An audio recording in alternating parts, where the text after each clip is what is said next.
किसी की विपत्ति की ताकत नहीं कि हमारी संपत्ति और सुख पर आंच पहुंचा सके, पर यह तभी जब आपका अखंड स्मरण चल रहा है। अखंड स्मरण के लिए वाचो वेगम, मनसः क्रोध वेगम, हिंसा वेग, मुदरोपस्थ वेगम, एतान वेगान सहते यस्तु विद्वान निंदाचास्य हृदयम नोपहन्यात्। जो विद्वान उपासक वाणी का वेग, मन का वेग, क्रोध का वेग, हिंसा का वेग, भूख का वेग और जनेन्द्रिय जनित मैथुन का वेग जो सह जाता है, वही महात्मा निरंतर भजन कर सकता है, वही उपासक निरंतर भजन कर सकता है। नहीं, यही वेग आकर उसके भजन में अंतराय पैदा कर देते हैं। ये वेग वाणी का, मन का, क्रोध का, हिंसा का, उदर का, उपस्थ का यदि आप नहीं सहन करते तो ये आपके भजन में बाधा डाल देंगे, निरंतर भजन नहीं होने देंगे। दूसरा, निरंतर भजन करने में जो प्रभु कह रहे हैं आसीत मत्परः, मेरे परायण होकर भजन करो। अब इन वेगों से बचकर क्यों भजन में चलता है तो उसके अंदर एक बात आने लगती है, मैं अच्छा भजनानंदी हूं। जहां ये बात आई तहां वो दूसरों जो वैष्णव है, महतजन है, महात्मा जन है, वो टीका टिप्पणी करने लगता है उनकी। ये होता है, अपने में श्रेष्ठ भाव आने पर दूसरे साधकों की, वैष्णवों की, महापुरुषों की, महतजनों की वो टीका टिप्पणी करने लगता है। ऐसा क्यों, ऐसा, ऐसा क्यों, ऐसा। ये आपके भजन को ही रोक देगा। निरंतर भजन चलने की तो बात जाने तो भजन से ही विमुख कर देगी ये वृत्ति। ये 6 बातें संतों के प्रति नहीं करनी चाहिए। वो वेग सहो और ये बात भूलकर अपनी वाणी पे न लाओ।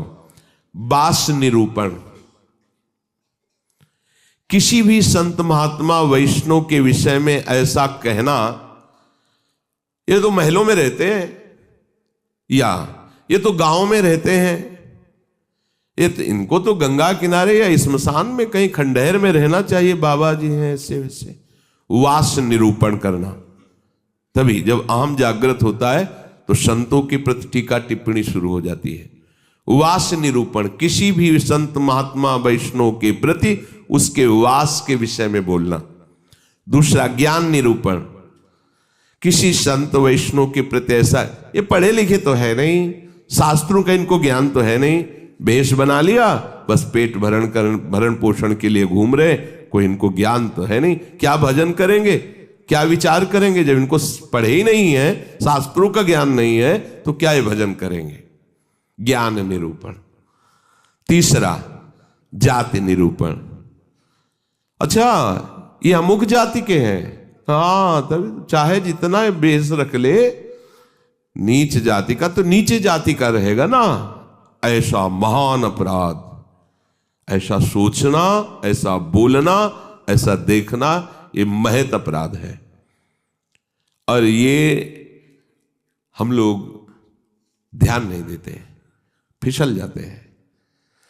एक बार एक जगह महात्माओं की पंगत लगी हुई थी, तो उसमें एक महात्मा को पंगत लगवाने वाले में जो श्रेष्ठ थे, उन्होंने एक थप्पड़ मारा और निकालने लगे। वहां हमको भी सेवा दी गई थी, पत्तल उठाना और पोछा लगाना बाद में। तो परुषाई जब होती थी तो उस समय खड़े रहते थे। तत्काल गए, हमने कहा आपने क्यों थप्पड़ मारा? तो उन्होंने जाति निरूपण किया कि इस जाति का है, तुम नहीं जानते हो, और ये साधुओं की पंगत में बैठा है। उनका आचार्य परंपरा का तिलक लगाए हुए है और भेष धारण किए हुए है। आप आचार्य परंपरा की प्रधानता रखते हैं या जाति की प्रधानता रखते हैं? वो महात्मा अश्रु प्रवाह करने लगे कि क्या मेरे को भगवान का भजन करने का अधिकार नहीं है? क्या मेरे को भगवत प्रसाद पाने का अधिकार नहीं है? जब हमें गुरु ने वस्त्र दिया है, भेष दिया है, तो हम संतों की सभा में उन्हीं की आज्ञा से बैठे हैं। वैसे हम इस योग्य नहीं हैं, पर बैठे हैं। उनकी दैन्यता देखकर तत्काल उनको हृदय से लगाया और उनसे कहा कि दोबारा ऐसी गलती ना हो। ये क्या मर्यादा है वेश के ऊपर? और उनके चरण पकड़े, एक बार इनको क्षमा करके आप बैठ जाइए, आप प्रसाद पा लीजिए। उस समय भागवती का आवेश में बोले, उनकी सामर्थ्य नहीं हुई दोबारा उनको वो प्रसाद पा के निकले। मन में ठान लिया कि झोला उठाओ और भागो यहां से। नहीं, जहां संत का अपमान हो वहां नहीं टिकना चाहिए। तो भूल हो जाती है।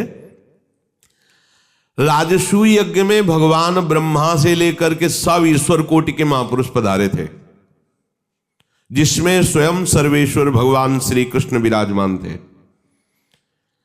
और उस पवित्रता का क्या वर्णन करना, जहां साक्षात धर्मराज विराजमान है वहां अपवित्रता का प्रवेश नहीं हो सकता। लेकिन यज्ञ की पूर्णता नहीं हुई थी। यज्ञ की पूर्णता सुपच वाल्मीकि के चरण धोकर रसोई में पवाने से हुई थी।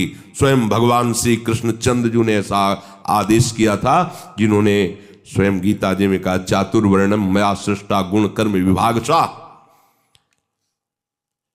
लेकिन यदि वो भगवद अनुरागी है तो चातुर्वर्णम मया सृष्टा का सिद्धांत नहीं लागू होगा। भगवान व्यास देव जी कह रहे, अहो वत्स पचतो गरीयान यज्जिभ्यागे वर्तते नाम तुभ्यम। यदि राधा राधा कृष्ण कृष्ण जिभ्या से निकल रहा है, वो चांडाल भी है, तो उसका चरणामृत लेके पीना चाहिए। इसलिए हरिराम व्यास जी कहते हैं, व्यास मिठाई विप्र की तामे लागे आग, वृंदावन की स्वपच की जूठन खइए मांग।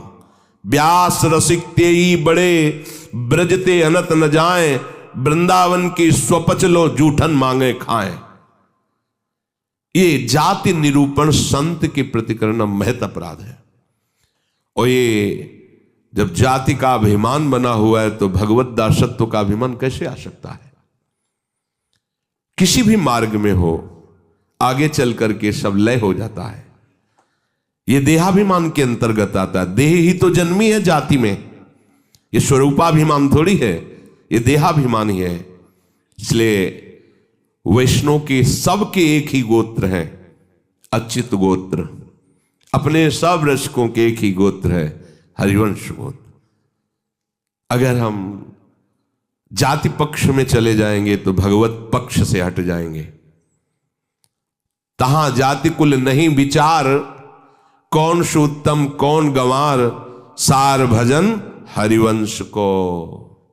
और या रस मगन मिटे भवत्रास, सुनहु रसिक हरिवंश विलास, श्री हरिवंश गाय। कहीं भी प्रकट हुआ हो किसी भी कुल में, और वो जब आचार्य के शरणागत हो जाता है, आचार्य परंपरा से, तो अभेद हो जाता है। सुने प्रपन्न जेब है, अभद्र सर्व के गए, तिन्हें मिले प्रसन्न हुए, न जाति भेद मानिए न जाति भेद मानिए। उनको देख करके कहना चाहे, सुभाग हमारे अहोभाग्य आपके दर्शन हुए, आप पधारिए, आप विराजिए। और जैसे अपने पूज्य जनों का स्वागत किया जाता है, ऐसे मन में भी नहीं आना चाहिए कि ये अमुक जाति का संत है, इसके पैर कैसे छुएं, इसका चरणामृत के। अगर ऐसा तो आपका भजन बाधित हो जाएगा। जाति निरूपण, यही गलती हो गई थी दंडकारण्य के ऋषियों से श्री माता सबरी के प्रति। एक तो स्त्री जाति और दूसरी भीलनी। कैसे हम महाब्रह्म ऋषियों के बीच में बड़े बड़े कीड़ा पड़ गए थे, सरोवर के जल का प्रयोग नहीं कर सकते थे, सब अशांत थे।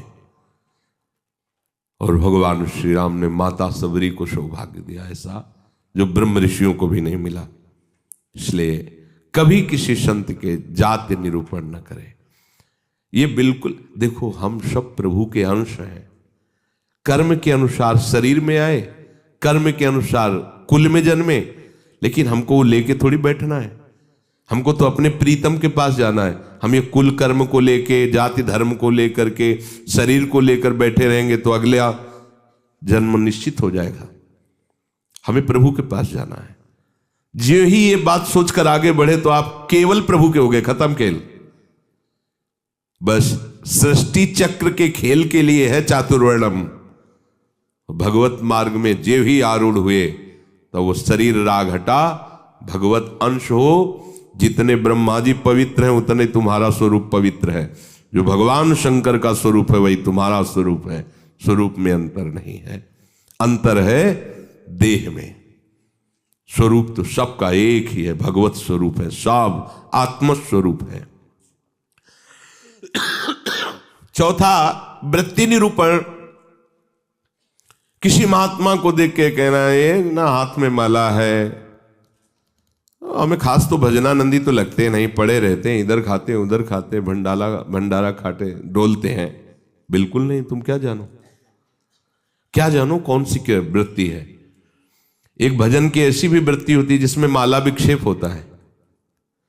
भजन में सहायक माला होता है, और एक भजन की ऐसी वृत्ति होती है जिसमें माला विक्षेप होता है।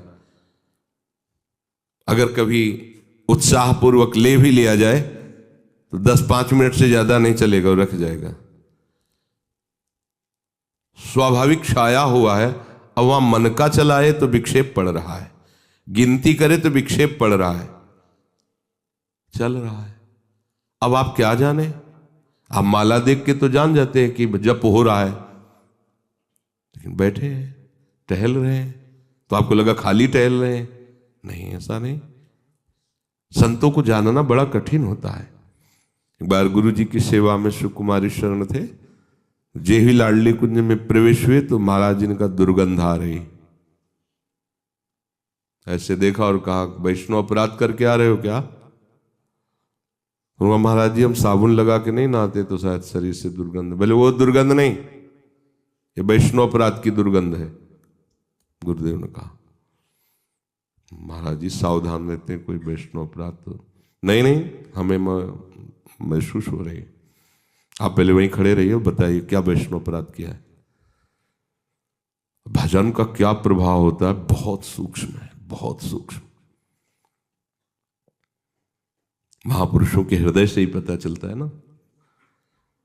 प्रारंभ में था तो पंडित बाबा की वाणी पढ़ी तो तन्मयता एकदम पंडित बाबा में हुई। तो दूसरे दिन सेवा में गए तो उन्होंने कहा कि हमारे चिंतन में कृष्ण बलराम आए, तुम्हारे सिवा और किसी का यहाँ आना नहीं है। तुम कहा महाराज जी पंडित बाबा का चरित्र पढ़ रहे तो एकदम उसमें तन्मयता एकदम। बोले हाँ तभी आया चिंतन में। तो कितना सूक्ष्म, मतलब ये सबके समझ में की बात। परिक्रमा दे रहे थे जगन्नाथ बाबा की कुटिया, दोपहर में देखा महाराज जी गायब। देखा तो अप्सरा कुंड में ध्यानस्थ एक वृक्ष के नीचे बैठे। महाराज जी वहां से क्यों चले आए? बोले इतनी जोर के गोपाल मंत्र के वहां परमाणु सिद्ध पुरुष थे ना, तो हमें विक्षेप पड़ रहा था निज मंत्र में, इसलिए हट के चले आए। वहीं हम पढ़े, हमें कुछ पता नहीं चल रहा। आपका कितना सूक्ष्म। प्रवेश करते ही कह दिया आप वैष्णव अपराध करके आ रहे हैं, दुर्गंध आ रही। वो हाँ महाराज जी अगर ये वैष्णव अपराध है तो फिर वो एक समोसा बांट रहे थे तो एक संत बार बार समोसा ले और खाते जा रहे थे, फिर लेते जा रहे थे, तो उसने धक्का मारा और दबकाक भगा दिया। तो हमें लगा कि कैसे संत हैं, ये समोसा के लिए बार बार हाथ फैला रहे हैं। तो बोले उनको जानते हो? बोले हाँ प्राय वो दिखाई देते हैं बिहारी जी की गली में। बोले जाओ, महाराज जी ने पैसा दिया 50 रुपये उस समय, अगर जाओ समोसा खरीदो, उनको दो और उनके चरण पकड़ो, उनसे कहो कि आपके